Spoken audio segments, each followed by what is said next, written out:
사도신경으로 신앙고백하시면서 12월 28일 수요일 새벽기도를 하나님 앞에 드리겠습니다. 함께 고백하겠습니다. 전능하사 천지를 만드신 하나님 아버지를 내가 믿사오며 그 외아들 우리 주 예수 그리스도를 믿사오니 이는 성령으로 잉태하사 동정녀 마리아에게 나시고 본디오 빌라도에게 고난을 받으사 십자가에 못 박혀 죽으시고 장사한 지 사흘 만에 죽은 자 가운데서 다시 살아나시며 하늘에 오르사 전능하신 하나님 우편에 앉아 계시다가 저리로서 산 자와 죽은 자를 심판하러 오시리라. 성령을 믿사오며 거룩한 공의와 성도가 교통하는 것과 죄를 사하여 주시는 것과 몸이 다시 사는 것과 영원히 사는 것을 믿사옵나이다. 아멘. 찬송가 342장 우리 함께 찬양하겠습니다.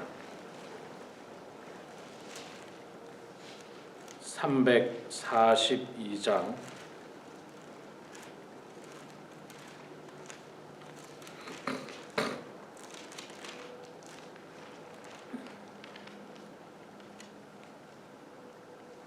너 시험을 당해 342장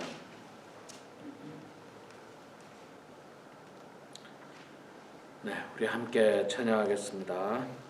너 시험을 당해 죄 짓지 말고 너 용기를 다해 곧 물리치라.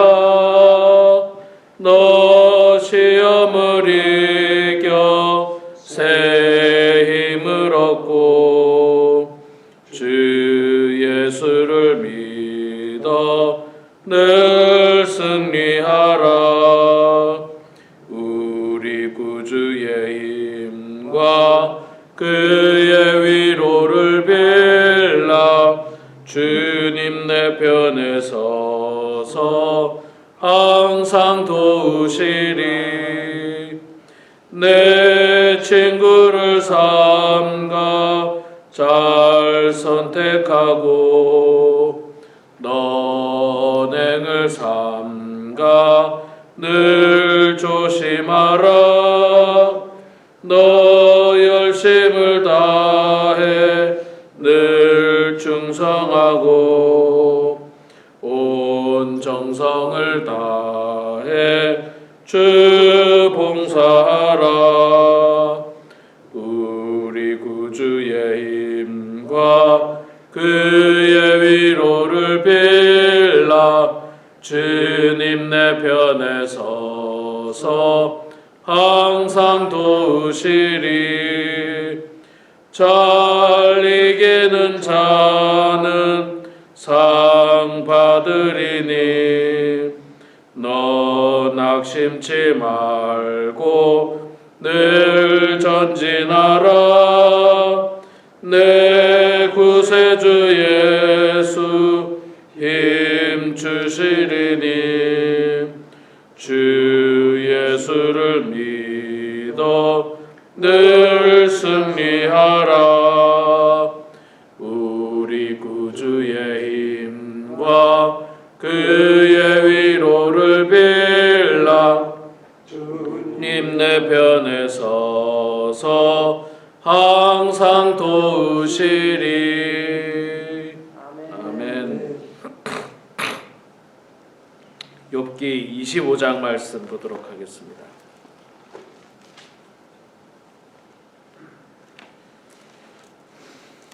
욥기서 25장 1절부터 6절까지 25장 1절부터 6절까지 말씀을 볼 때에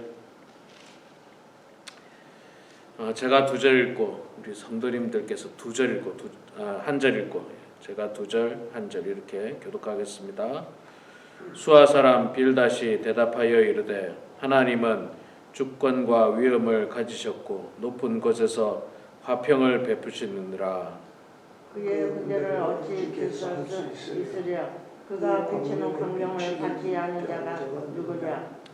그런즉 하나님 앞에서 사람이 어찌 의롭다 하며 여자에게서 난 자가 어찌 깨끗하다 하랴. 보라, 그의 눈에는 달이라도 빛을 발하지 못하고 별도 빛나지 못하거든. 하물며 부족이 같은 사람, 벌레 같은 인생이랴. 아멘. 네, 오늘도 이렇게 새벽에 나오신 우리 장로님 권사님 축복하고 환영합니다. 비가 밤에 많이 온 것 같습니다. 여러분 비 피해 없으시기 바라고, 아마 내일이나 모레부터 또 계속 비가 좀 오는 것 같습니다.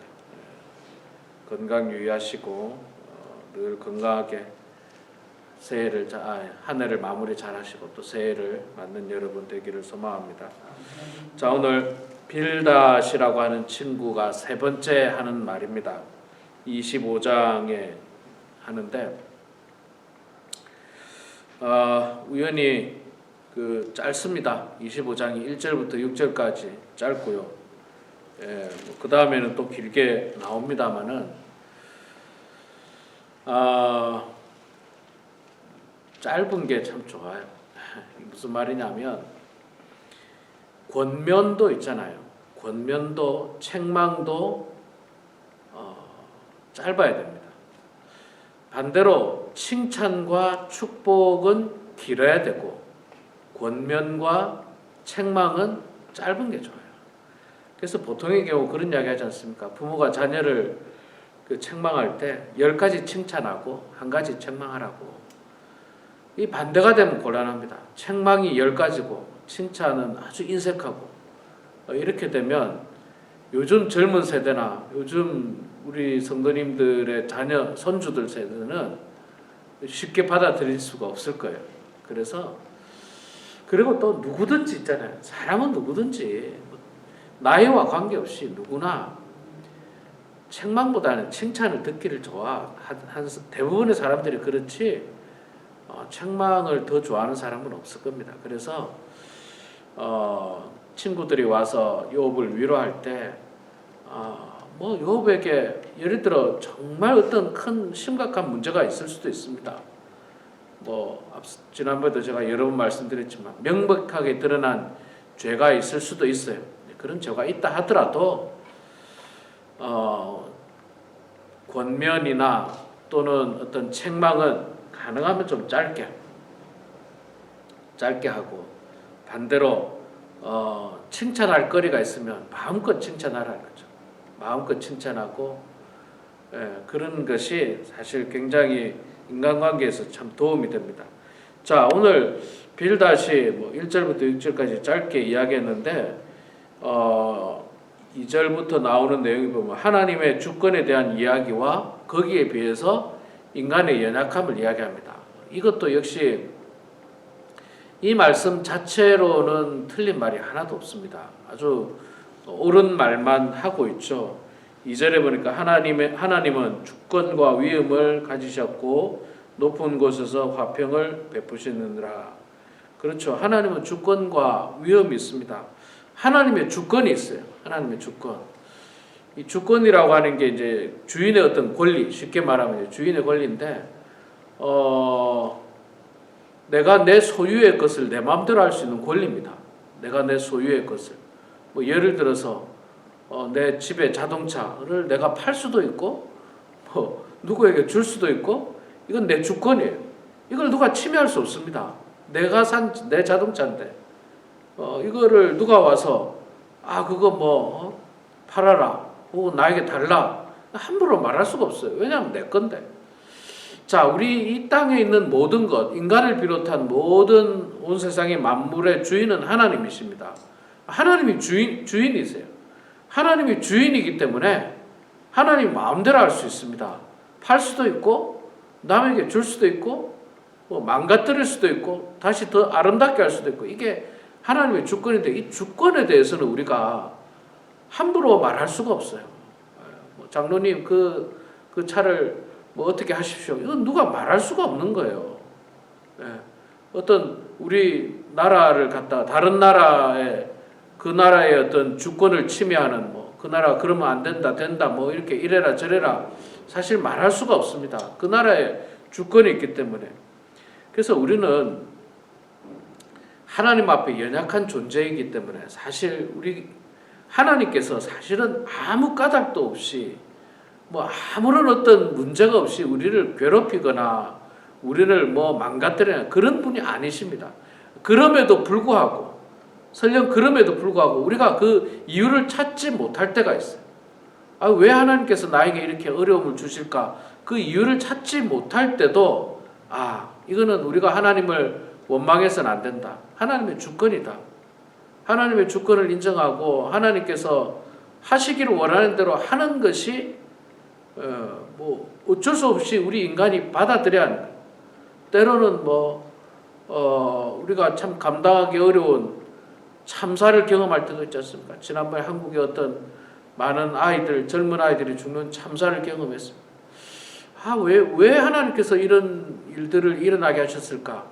뭐 우리가 그 뜻을 잘 모를 수도 있어요. 사실은 정확하게 모를 수도. 그저 추측하기로는 사실 거기가 그 이전부터 재작년부터 이 뭡니까? 저 할로윈 데이만 되면 온갖 아주 그 타락의 도시였어요. 이태원이 타락의 도시였어요. 거기다가 귀신놀이하는 타락의 도시. 더군다나 귀신놀이와 음란함과 방탕함의 아주 결정체였죠. 그 동네가. 여러분들 인터넷 들어가면요. 할로윈의 이태원 거리를 이렇게 2021년도, 2020년도 거리가 있어요. 그거 잠깐 보면요. 기가 막히더라고요. 이거는 정말 하나님이 왜 심판하셨을까 생각이 들 만큼 이거 뭐 그렇다고 이거 하나님의 심판이다 제가 이렇게 뭐 확정 짓는 건 아니고 제가 그냥 그저 인간의 눈으로 봤을 때 그런 느낌을 받는 거예요. 그러나 사고를 당한 사람이라든지 그런 사람들 입장에서는 속상하고 억울하고 뭐 분노가 차겠죠. 또 그 중에는 그리스도인들이 있을 거예요. 보나마나 그리스도인들도 있을 텐데 그 이유를 알 수 없을 수도 있습니다. 왜 하필 나의 아이를 데려갔을까? 왜 하필 이렇게 이런 큰 사고가 있었을까? 뭐 별 생각을 다 할 수 있는데 그 하나님의 주권이에요. 우리가 거역할 수 없는 하나님의 주권. 참 훌륭한 사람을 하나님이 빨리 데려가는 경우도 있고 참 나쁜 사람을 참 오래도 살아요. 또 나쁜 사람 중에 어떤 사람은 참 오래 살아요. 그런 경우도 있어요. 그러니까 이게 우리가 다 이해할 수가 없거든요. 다 이해할 수가 없을 때는 이게 하나님의 주권이시구나. 하나님의 섭리시구나. 이건 우리가 간섭할 수 없는 하나님의 주권이구나. 자, 2절에 빌다시 다시 얘기합니다. 하나님은 주권과 위엄을 가지셨고 높은 곳에서 화평을 베푸시느니라. 그의 군대를 어찌 계수할 수 있으랴. 그가 비추는 광명을 받지 않는 자가 누구냐. 하나님의 군대를 계수할 사람이 있겠느냐. 또 그의 광명을 비추는 자. 하나님으로부터 혜택을 받지 않은 사람이 세상에 아무도 없다는 거죠. 빛을 혜택을 받고 공기의 혜택을 받고 기후의 혜택을 받고 뭐 물의 혜택을 받고 모든 것이 하나님 주신 것이죠. 이 혜택을 받지 않고 인간 스스로 살고 있는 사람이 사실 아무도 없다. 하나님의 높음을 이야기해주고 있습니다. 자, 그 다음에 그러니까 하나님이 이렇게 높으시고 위대하시고 위엄이 있으시고 뭐 주권을 가지시고 그러니까 우리 인간은 어떻게 살아야 되느냐가 이제 4절부터 나오는데 그런즉 하나님 앞에서 사람이 어찌 의롭다 하며 여자에게서 난 자가 어찌 깨끗하다 하랴. 사실 하나님 앞에서 의로운 사람은 없어요. 이 하나님 앞에서 의로운 사람은 없습니다. 신약 성경에도 이야기하고 있지 않습니까? 모든 사람이 죄를 범했음에 의로운 사람이 없다고. 의로운 사람이 없죠. 더군다나 사람 중에 비교를 했을 때 10사람을 데리고 100사람을 데리고 그 중에 좀 의로운 사람이 있을 수는 있어요. 그런데 그 비교 대상이 인간일 뿐이지 하나님과 우리가 만약에 비교를 한다면 이거는 비교 자체가 안 될 만큼 의로운 사람이 아무도 없습니다. 그 의로운 사람이 없다는 말은 의로운 사람이 없기 때문에 하나님의 주권 아래에서 우리가 겸허하게 받아들일 뿐인 거예요. 겸허하게 받아들일. 이태원에서 사고 난 사람들도 의로운 사람이라고 말할 수 없고, 또 사고 안 난 사람도 그렇다고 뭐 나는 의로우냐? 나 역시 의롭지는 않다는 거예요. 뭐 저 사람은 의로우나 저 사람도 사실은 그렇게 의롭지 않습니다. 우리가 하나님 앞에서는 다 부끄러움이 있고 허물이 있고 죄가 있습니다. 그래서 우리가 하나님 앞에 함부로 뭐 이러쿵 저러쿵 말할 자격조차가 전혀 안 되는 사람들이에요. 전혀 자격이 안 됩니다. 예. 이런 원론적인 이야기를 해요. 원론적인 이야기하는데 이 말에도 사실은 뼈가 좀 있긴 있어요. 우리가 하나님 앞에서 이렇게 연약한 존재인데 너는 왜 자꾸 하나님에게 말하냐 이거거든요. 왜 네가 의롭다는 듯하게 그런 뜻을 가지고 자꾸 말하냐 이거 공격하는 말이에요. 이것도. 그래서 이제 그 부분이 좀 아쉽지만 앞서 말씀드린 대로 이 한 문장 자체로는 사실 틀린 말이 전혀 없는 것입니다. 5절 6절에 보라 그의 눈에는 달이라도 빛을 발하지 못하고 별도 빛나지 못하거든 하물며 구더기 같은 사람 벌레 같은 인생이라. 빌닷은 우리 인간을 굉장히 하찮은 미물에 이렇게 비유하고 있습니다. 이 비유 자체가 틀리지 않았습니다. 우리는 하나님에 비한다면 뭐 벌레만도 못한 정말 연약한 존재라는 것을 인정하고 하나님의 주권에 또 하나님의 섭리에 겸하게 받아들이자, 그 이야기를 빌닷은 하고 있습니다. 앞서 말씀드렸듯이 우리가 이 땅에 살다 보면 제가 목회자로서 저는 이제 여러 성도님들을 만납니다. 성도님 중에는 참 훌륭한 성도님들이 계세요. 정말 참 훌륭하다. 기도도 열심히 하고 말씀도 열심히 보고 교회 봉사도 열심히 하고 또 이웃에 대해서 참 따뜻한 성품을 가지고 훌륭한 분들을 만나면 진짜 마음속으로 참 저분들이 잘 됐으면 좋겠어요. 그 훌륭한 분들이 잘 됐으면 좋겠어요. 그런데 때로는 그렇지 않은 경우가 있거든요. 잘 됐으면 좋겠는데 오히려 더 고난이 있는 것 같고 오히려 어려움이 있는 것 같고 그런 인간적인 눈으로 그렇게 보일 때가 있습니다. 반대로 참 저 사람은 정말 하나님 앞에서 죄 많이 짓는다. 어떻게 저 죄를 다 감당하려고 저렇게 죄를 짓나. 이렇게 안타까운 사람도 있습니다. 하나님께서 좀 빨리 벌을 내리셔가지고 정신을 똑바로 좀 차렸으면 좋겠는데 그 벌로 말미암아서 벌이 안 내려져요. 정신 못 차리도록 좀 벌을 좀 내렸으면 그런 경우들이 있습니다. 저의 개인에게도 그런 문제가 있을 수 있죠. 제 개인에게도 하나님 앞에 어떤 문제를 놓고 기도하는데 며칠이 지나도 응답이 없는 경우도 있고요. 또 뭐 제가 하나님 앞에 허물이 있어서 그런 어떤 벌을 받을 때도 있고 이런 모든 것들을 우리가 좀 내 뜻대로가 아니라 정말 하나님의 뜻대로 겸허하게 받아들일 수 있는 마음. 우리가 뭐 찬송을 부르고 복음성을 부를 때 벌레만도 못한 우리라고 하지만 정말 우리가 하나님 앞에서 벌레만도 못한 인간이라고 진짜로 고백하느냐 물어보면 또 그렇게 고백 안 합니다. 보통의 경우는 누가 이 오늘 마지막 말씀 하물며 구더기 같은 인간 벌레 같은 인간이랴 이렇게 성경에서 이야기하고 있는데도 불구하고 누가 우리에게 우리 인간은 구더기 같고 벌레 같습니다 말하고 이걸 겸허하게 받아들이질 못해요. 대부분의 사람들이 내가 왜 그런 존재냐라고 하면서 아마 반론을 할 텐데, 그런데 하나님의 주권과 위험 앞에서는 실제로 이거보다 더 미약할 수 있다는 생각을 가지시고 오늘도 하나님의 주권과 위험을 인정하고 겸허하게 받아들여서 정말 하나님의 은혜 가운데 뜻 가운데 살아가는 우리 모두가 되길 주의 이름으로 축원합니다. 기도하겠습니다. 하나님 아버지 고맙습니다. 오늘도 주님의 은혜 가운데 이렇게 새벽재단에 나와서 찬송과 말씀과 기도로 하루를 시작하게 하시니 감사합니다.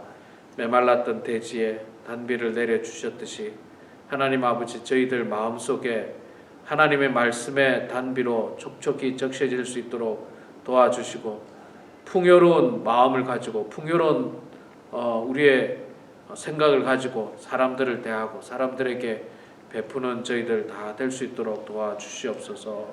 하나님 아버지 우리 인간들은 참으로 교만하고 또 우리가 최고인 것처럼 또 우리의 인생이 영원할 것처럼 살아가지만 그러나 정말 하나님 앞에 비교했을 때 우리는 아무것도 아닌 존재임을 고백합니다.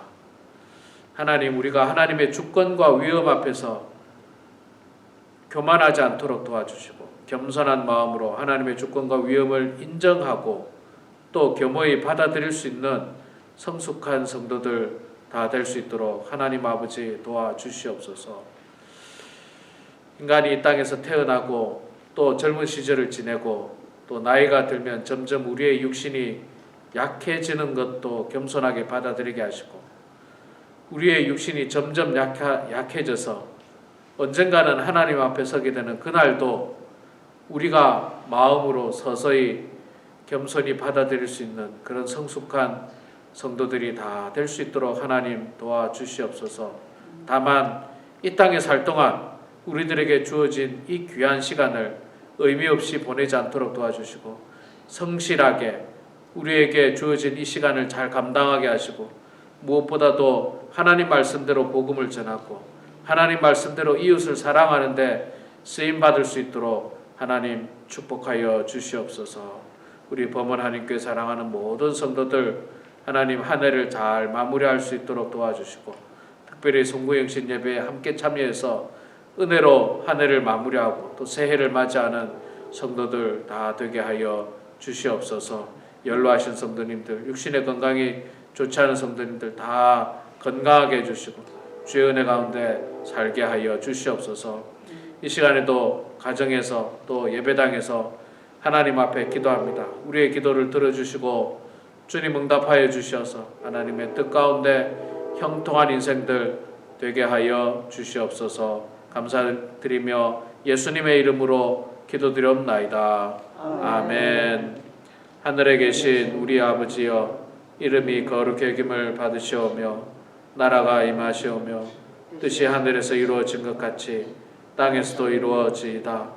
오늘 우리에게 일용할 양식을 주시옵고 우리가 우리에게 죄 지은 자를 사하여 준 것 같이 우리 죄를 사하여 주시옵고 우리를 시험에 들게 하지 마시옵고 다만 악에서 구하시옵소서. 나라와 권세와 영광이 아버지께 영원히 쌓옵나이다. 아멘.